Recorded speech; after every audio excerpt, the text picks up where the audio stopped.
రాష్ట్ర ప్రభుత్వం ఒక్క పైసా ఇంటి మీద ఖర్చు పెట్టలేదు.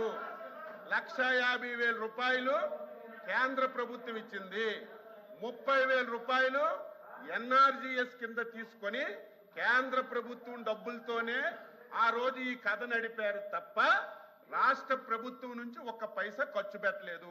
ఒకవేళ ఖర్చు పెట్టామంటే చెప్పండి. ఈ రోజు మేము దాంతో పాటుగా 2 లక్షల రూపాయలు పెట్టి రూరల్ ఏరియాలో 3 సెంట్లు, అర్బన్ ఏరియాలో 2 సెంట్లు మీరు ఏవైతే పట్టాలు ఇచ్చారో అవన్నీ వెరిఫై చేసి లబ్ధిదారులకు అడిగి నువ్వు 1 సెంటు కట్టుకుంటావంటే కట్టుకో. నువ్వు కట్టుకోవు నాకు 3 సెంట్లు కావాలని అడిగితే వాళ్ళకు 3 సెంట్లు ఇచ్చి 2 లక్షల రూపాయలు ఇల్లుకు మంజూరు చేసి అందులో ఎస్సీ ఎస్టీ బీసీలు అయితే అదనంగా 50,000 ఇచ్చి ఈరోజు ఇల్లు కట్టాలని మేము ఒక మంచి ఆలోచనతో వెళ్తుంటే మరి మీరు చెప్పండి 2019-24 కేంద్ర ప్రభుత్వం ఇచ్చిన డబ్బులు తప్ప మీ రాష్ట్ర ప్రభుత్వం ఒక పైసా ఖర్చు పెట్టమని చెప్పండి. ప్లీజ్ మంత్రి గారు చెప్పండి. ప్లీజ్ మంత్రి గారు కూర్చోండి. ఎల్ఓపి గారు. అధ్యక్ష, మినిస్టర్ గారు, అగ్రికల్చర్ మినిస్టర్ గారు మాట్లాడినప్పుడు 14-19లో ఎవరైతే కట్టుకున్న లబ్ధిదారులు ఉన్నారో వాళ్ళకి 19-24లో వాళ్ళకి వచ్చి ఒక బిల్లు కూడా ఇవ్వలేదనే విషయాన్ని సజ్జోర్ విషయాన్ని చెప్పారు అధ్యక్ష. అది రికార్డులో ఉంది. అది వాస్తవం కాదు అధ్యక్ష. ఎవరైతే 14-19లో ప్రభుత్వంతో ఎవరైతే శాంక్షన్ చేసి అర్హులైన లబ్ధిదారులు ఉన్నారో వాళ్ళందరికీ ఇచ్చారు అధ్యక్ష.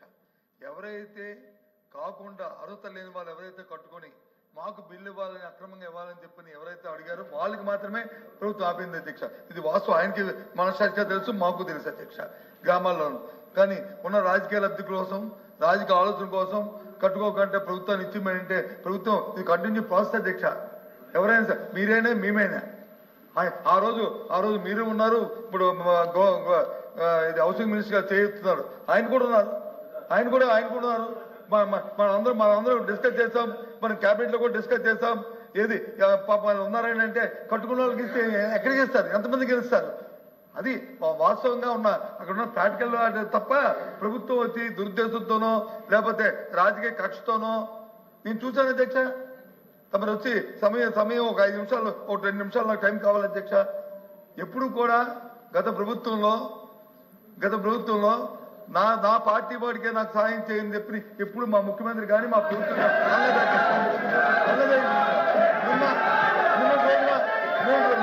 సాక్షాత్తు రాజ్యాంగ పదవి ఉండి ముఖ్యమంత్రి గారు మాటలు తీసుకుంటే సిగ్గుపడాలి అధ్యక్ష. సిగ్గుపడాలి. ఈ వ్యవస్థ సిగ్గుపడాలి అధ్యక్ష. లబ్ధిదారుడికి వచ్చి పార్టీ అంట కడతారు అధ్యక్ష. ఎవరైతే అర్హులున్నారో అర్హులైన వాడికి వచ్చి ప్రతి కార్యక్రమం అందించే ఏర్పాటుని చూడవలసిన బాధ్యత రాజ్యాంగబద్ధంగా ప్రమాణ స్వీకారం తీసుకొచ్చాం. రాగద్వేషాలకు అతీతంగా, పార్టీలకు అతీతంగా మేము వచ్చి కార్యక్రమం చేస్తాం. వచ్చిన వ్యక్తులు ఇవాళ వచ్చి సభలో వచ్చి మన ప్రైవేట్ తాలూకా పార్టీ మీటింగ్ లో వచ్చి ఎవరికి చేతులు వైరల్ అవుతుంటే దాని మీద వివరణ ఇవ్వాల్సిన ముఖ్యమంత్రి కార్యాలయం వివరణ ఇవ్వాల్సిన అవసరం లేదా అధ్యక్ష? ఆ మంత్రి గారిని రిక్వెస్ట్ చేస్తాను, ఇప్పుడైనా సరే చెప్పండి. ఈ లబ్ధిదారు దగ్గర రాజకీయాలు ఉండకూడదని చెప్పండి. ఎప్పుడో కార్యక్రమం చేయాలి అధ్యక్ష. ఇదేమైనా సొంత ఆస్తి అధ్యక్ష? లేకపోతే ఇదేమైనా మన సొంత ఆస్తి? ప్రతి గంట పన్నులతో మనం ప్రభుత్వం నడుపుతున్నాం. ప్రభుత్వాలుగా సంపత్తులు ప్రభుత్వం నడుపుతున్నాం. ఈ కార్యక్రమం ఏ రకంగా మాడతారు అధ్యక్ష? ముఖ్యమంత్రి గారు ఏ రకంగా మీరు చెప్తారు అధ్యక్ష? మళ్ళీ దానికి వచ్చి ఒత్తాస పలుకుతూ ఇలా చెప్తున్నారు అధ్యక్ష.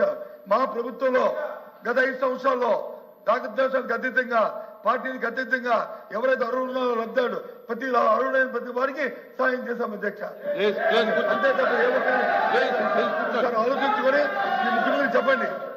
ఆ విషయాలు మాట్లాడద్దు, అది ప్రజలు వచ్చి ఏమనుకుంటారు అని చెప్పండి. అది చాలా తప్పు అధ్యక్ష. అచ్చెన్నాయుడు గారు